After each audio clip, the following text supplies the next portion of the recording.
L'chaim, l'chaim. Commencer avec une histoire que j'aime bien raconter. C'est un bon message. Un jour, il y avait un commerçant qui avait l'habitude de faire une grande route, une longue route pour aller à chaque fois faire ses affaires. Et ça lui durait des semaines et des semaines qu'il n'était pas en famille. Et il prenait son carrosse avec ses chevaux, un beau carrosse, des beaux chevaux, quelqu'un qui avait les moyens. Jusqu'à qu'un jour, on lui a dit, tu sais, il y a une nouveauté qui s'appelle un train.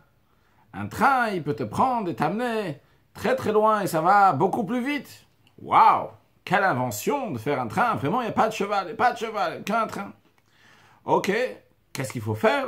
Tu vas là-bas à la station de train et tu achètes un billet et après tu rentres dans le train va t'amener à la destination.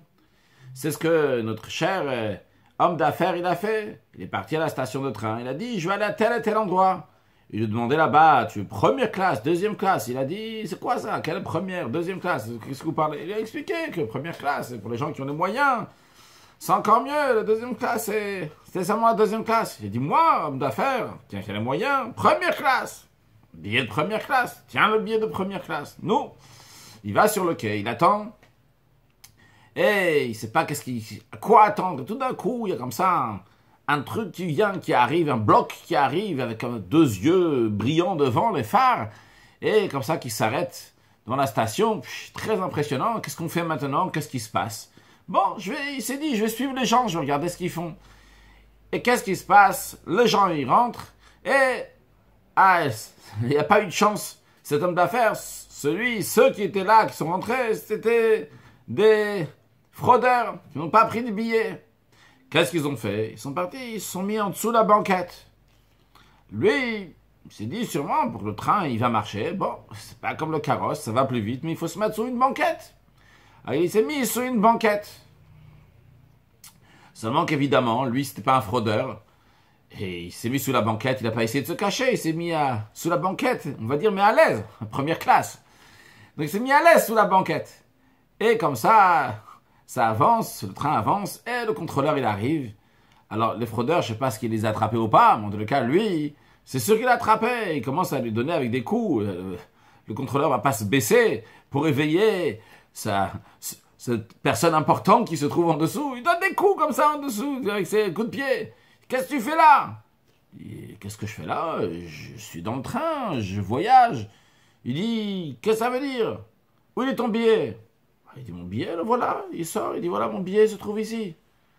Alors le contrôleur, il regarde, il dit, un instant, vous savez ce qui se passe là? Un instant, vous avez un billet de première classe. Qu'est-ce que vous faites ici, sous une banquette? Vous avez un billet de première classe. Alors, cette histoire-là, c'est une histoire aussi qui peut arriver à un juif. Un juif, il doit savoir qu'il est le peuple qu'Akadosh Baruch Hu nous a choisi de toutes les nations. Et un juif, il doit avoir la fierté qu'il est juif. C'est fier d'être ce que je suis. Fier d'avoir été élu par Akadosh Baruch Hu, par Dieu. Quand un juif il réalise ça à ce moment-là, qu'il est en première classe, il fait les choses de manière royale. Il ne se met pas sur une banquette. À l'aise sous une banquette, mais sous une banquette. Il n'y a pas sous la banquette. Qu'est-ce sous la banquette? Toi, tu as un billet de première classe. Un billet de première classe. Va en première classe. Royalement. Comme il se doit. Pour un Ben Avraham, Yitzhak et Yaakov. Quelqu'un qui a été élu par Akadosh Baruch Hu. Et malheureusement, des fois, le juif, il se met en galoute. Il se met comme ça. Un juif ne se retrouve pas dans une situation. Comme ça, le rabbi a dit, Rav Yonatan Sachs, il lui a dit, un juif se retrouve pas dans une situation. Un juif se met dans une situation. Des fois, le juif, il se met en galoute. Il regarde, comme il est écrit dans la paracha de Ekev, va Midbar, va Gadol, va Noraz, Nachash, Sarah, va Akav et Simon, comme le rabbi l'explique longuement. Il regarde d'abord comment le monde il est déserté, et après ça lui monte à la tête. Wow, ce monde-là il est grand. Quand je vais dans la rue, je vais me cacher un peu plus, m'écraser un peu plus. Ne te fais pas remarquer. Ça veut pas dire, c'est pas qu'on se cherche à se faire remarquer, crier sur tous les toits et mettre sur notre front je suis juif. Mais ça, tu vas pas chercher à te cacher maintenant. Je suis ce que je suis. Je suis fier de ce que je suis. J'ai un billet de première classe. Alors, j'ai un billet de première classe. Je suis fier de ce que je suis. Et ça, le juif commence à regarder le monde comme un Midbar Agadol. Wow, c'est un grand désert. C'est déserté. Il n'y a pas beaucoup de judaïsme. Il n'y a pas beaucoup de juifs. Et dans les juifs même, il n'y a pas beaucoup de judaïsme. Et ça, il a peur maintenant de marcher dans la rue comme un juif. Et après, encore plus que ça, même chez lui à la maison, il va prendre un verre pour faire le kidouche, il va allumer une bougie de chasse, dire mais je suis fou, je suis folle. Qu'est-ce que j'attrape un verre de vin et je suis en train de dire une bénédiction? C'est quoi? Qu'est-ce que les gens, ils vont s'imaginer de moi s'ils vont être au courant que moi, monsieur, qui est comme ci, comme ça, je suis tel emploi, un autre emploi, ils vont dire ouais, ce gars-là, chez lui à la maison, il fait un truc si fou, il est vraiment fou. Elle allume les bougies vendredi soir à 16h57. Comme si c'est un train qui va décoller maintenant à telle heure, juste vendredi soir, pas jeudi soir, hein. Attention, pas plus tard, juste à cette heure-là. Mais ça va pas. Ah, oh là là, il vaut mieux que je fasse pas ça chez moi à la maison. Alors ça, c'est une manière de la tête, elle commence à se rétrécir. C'est pas juste que le midbar, il est gadol, il est nora, il est redoutable. Maintenant, la personne commence à avoir peur, même chez lui à la maison, de qu'est-ce qu'il va faire dans sa chambre avant d'aller dormir. Shema Yisrael Hashem Elokeinu Echad. Mais quoi, je suis en train de dire des mots maintenant. Ça va pas, je mets un kéli, une bassine à côté de mon lit, comme s'il y avait un feu qui allait avoir pendant la nuit, au cas où j'ai de l'eau pour éteindre, mais ça va pas la tête. Murmurer, bénir le manger, mais ça va pas. La personne commence à avoir peur, même chez lui à la maison. Elle s'écrase, et avec le temps, il perd tout goût. Il perd la chaleur, jusqu'à que ça devient froid. Il n'y a pas de chaleur dans le judaïsme. Tout ça, ça vient de la base qui manque, le Gaon Yaakov, la fierté d'être juif, qui lui manque, qu'il n'a pas chez lui. Et ça, c'est un point que le rabbi constamment insiste. Le Gaon Yaakov, la fierté d'être juif. Parce que ça, c'est un point essentiel. Si un jeune à la fac, si quelqu'un, là où il est, il va avoir la fierté d'être juif, eh bien, à ce moment-là, toute manière, sa vision sur le monde va changer. Si tu n'as pas ça, tu peux être religieux. Venir d'une famille religieuse, être toujours comporté bien comme il faut. Mais dès que tu vas aller dans le monde, tu vas tellement trembler de ce monde, de ce midbar agadol, tu vas tomber complètement. Il ne va plus rien rester de toi. Pourquoi tu vas te faire avaler par le monde? Parce que le monde, il est trop grand.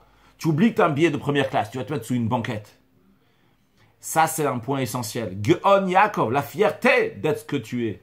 Ça, c'est très, très important. C'est la base des bases. Quoi commencer qu'un juif puisse aller dans le monde et faire ce qu'il doit faire, sans écraser qui que ce soit, sans déranger qui que ce soit. Mais faire son travail sans s'impressionner les autres. C'est lorsqu'il y a le Gaon Yaakov, lorsqu'il y a la fierté d'être juif. Fierté de ce que la personne elle est.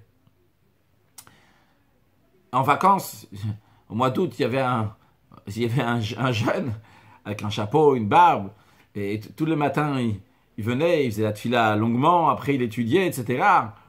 J'étais sûr, sûrement que c'est un shliach du rabbi, quelque part, un émissaire du rabbi. Alors là, bon, il y a un membre de famille ici, c'est pour ça qu'il était là, parce que c'est déconseillé pour quelqu'un de religieux de venir à Nice en plein mois d'août, en mois de juillet. Il vaut mieux venir en hiver plutôt qu'en été. D'ailleurs, une fois, quelqu'un il m'a téléphoné. Il m'a pas téléphoné à moi, j'étais au bureau. Je suis rarement au bureau, mais quand j'étais au bureau, j'ai répondu au téléphone. Il commence à me demander, il y a des minyanim à telle heure, truc machin, etc. Et c'est quelques années de cela. Et je demande, monsieur, vous avez l'air religieux, n'est-ce pas? Je dis, vous êtes religieux, qu'est-ce que vous venez faire à Nice en été? Il me dit, ah, vous avez raison, j'avais un doute, mais vous m'avez remis les idées au clair, je vais aller à la montagne. Bon, en tous les cas, ce jeune homme-là, il était là, il a de la famille. Bon, il a passé Nice ici, il a passé le mois d'août ici, un moment en tous les cas. Je lui ai demandé, qu'est-ce que tu es? T'es chaliard, t'es émissaire du rabbi quelque part? Il dit non, je suis en fac de dentaire. Ah, j'ai dit, waouh, fac de dentaire, c'est plaisir de voir un juif comme ça en fac de dentaire. J'ai dit, comment vous faites pour Shabbat? Ils ont fait Shabbat, c'est normal, il n'y a aucun souci de faire Shabbat. Il me dit, en plus, on est plusieurs Chabad là-bas, je ne suis pas le seul, c'est un jeune homme qui est marié, etc. Très bien, il fait ça. Alors, c'est une notion que peut-être à Nice, on n'a pas l'habitude encore. Il y a certains qui sont mariés à Nice aussi, en étant à la fac. Des fois, après, c'est dur pour faire le Shabbat, etc. Mais quand il y a des Juifs, et même plusieurs, qui disent, nous, on fait Shabbat, et si on fait Shabbat avec évidence, quoi qu'il arrive, on fera Shabbat. Eh bien, à ce moment-là, le goy aussi, le monde aussi autour va savoir que Shabbat, on va faire Shabbat. Il y avait ici un juif à Nice, il était en médecine, et le chef de clinique de service, il lui a dit que s'il ne va pas venir Shabbat, il va le renvoyer. Quand il est revenu lundi, il a dit, amène-moi ton cahier, ou je ne sais pas comment ça s'appelle. Il a dit, je vais te renvoyer. Après, à un moment, il lui parle. Il dit, tu sais quoi, de toute façon, tu es complètement fou de faire ça. Tiens, reprends ton cahier, va-t'en. Et j'admire. C'est-à-dire qu'il aime quand même Baruch Hashem, aujourd'hui, c'est un bon médecin, tout va bien, etc. Il a réussi à passer. Mais c'est pas impressionné, il a fait ce qu'il devait faire. Un juif doit être fier de ce qu'il est. il fait Shabbat, il mange kasher là où il est. Pas pour embêter qui que ce soit, mais parce qu'il faut faire ce qu'il faut faire. C'est ma mission sur terre, chacun a sa mission à faire. L'autre, il doit travailler Shabbat, moi je ne dois pas travailler Shabbat. Lui, il peut manger ça, moi je dois manger ça. Chacun son régime, chacun ses choses, chacun ses qualités. Mais moi, ça c'est ma qualité. Donc j'ai la fierté d'être ça. Et ça, c'est de manière générale pour tout le peuple juif. La même chose aussi pour nous les chassidim, chassidim Chabad, chassidim du Rebbe. Chassidim du Rebbe, c'est une fierté d'être un chassid du Rabbi. On a un billet de première classe. Pourquoi se mettre sous la banquette?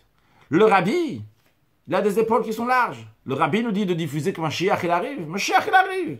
Michal, tu es pour discuter maintenant. Qu'est-ce que l'autre il va dire? Il va pas dire je me cache sous la banquette. Qu'est-ce que tu caches sous la banquette? Sois fier de diffuser les paroles du Rebbe. Le Rebbe il te dit de diffuser le farsem. De quoi t'as peur?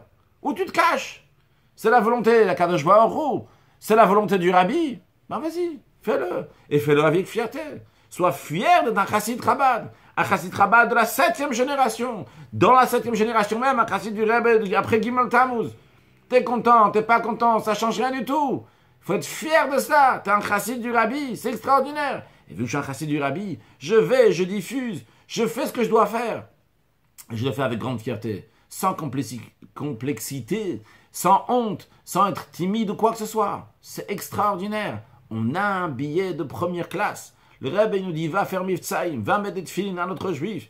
Motive une fille à allumer les bougies de Shabbat, une femme à allumer les bougies de Shabbat.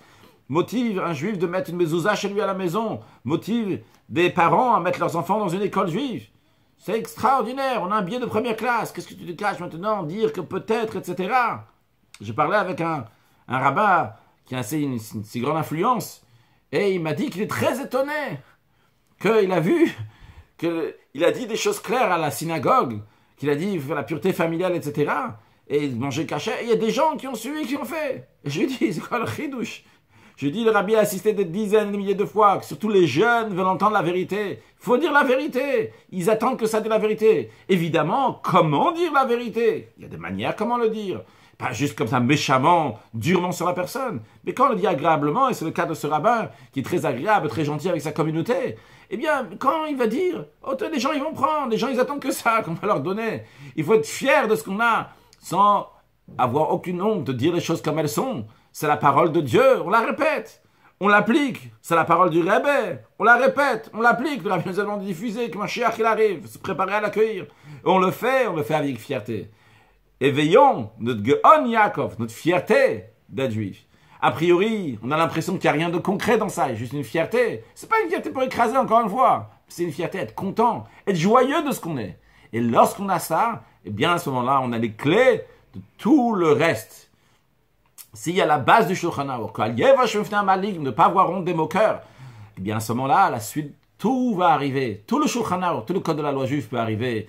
Parce qu'on est fier de faire la volonté de Dieu, de concrétiser la volonté de Dieu, que Dieu fasse, qu'il donne à chacun de nous tout ce qu'il a besoin matériellement, spirituellement, pour pouvoir concrétiser la volonté d'Akadosh Baruch Hu avec grande largesse, largesse d'esprit, largesse du cœur, largesse de la poche, largesse dans tous les domaines, avec de la joie, avec du bonheur, avec une excellente parnassa, avec réussite dans l'éducation des enfants, avoir des enfants, ceux qui ont besoin de trouver leur mazal, qui vont trouver leur mazal, Bezrat Hashem, Shatova, Mutsachat, et qu'Akadosh Baruch Hu, il va tous nous donner une ktiv vachatima tova, le shana tova metuka, une excellente année. Begash mit Bruchniut, l'essentiel de tout, avec la venue de Mashiach, Nar, le Chaim. Excellente journée.